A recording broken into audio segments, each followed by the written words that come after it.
Untuk cerita yang kedua ni, cerita ni disampaikan oleh Encik Asri Spare Part.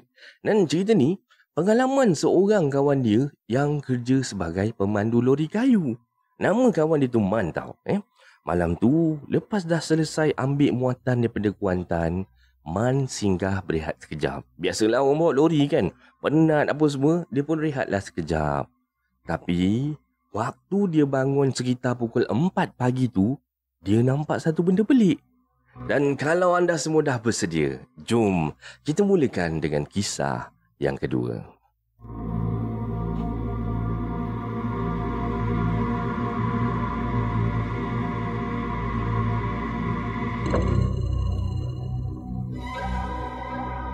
Kawan saya Man bang, dia ni kerja sebagai seorang pemandu lori kayu.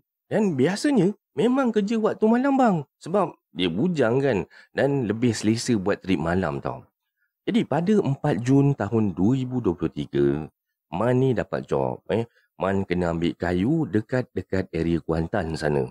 Jadi dia bertolak lah. Bertolak dari Segamat ke Kuantan tu waktu petang tau. Dalam pukul 4 petang lah lebih kurang gitu. Sampai dekat tempat loading kayu, gedebak, gedebuk, gedebis kan dalam pukul 8 malam tau.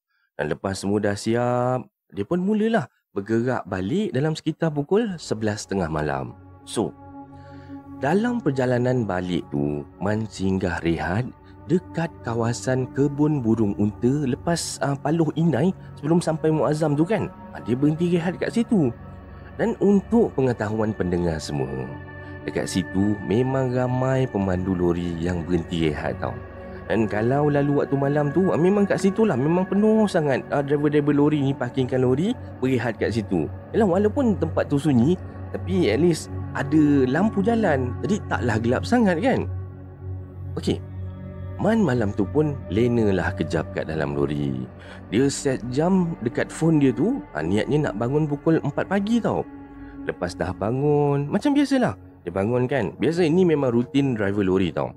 Bila nak mulakan perjalanan, setiap orang yang memandu lori tahulah benda ni kan. Dia akan kena bawa satu batang besi, dia kena keliling lori. Ketuk tayar, tong tong tong tong. Kalau bunyi tong tong tong tong tu maksudnya tayarnya keras lah. Jadi dia akan pusing tayar sebelah sana pula. Pusing tawak benda tu. Check lah sambil-sambil tu, sambil ketuk tayar tu. Kalau tayar tak ada angin, dia bunyi tok tok tok. Dia bunyi lain tau. Kalau penuh dia bunyi macam lain. Okey, lepas tu dia pusing lori, tengok lampu. Okey, lampu ni hidup, lampu ni mana yang rosak apa semua tu. Dia semua nak kena check tau. Okey, lepas dah bangun tu,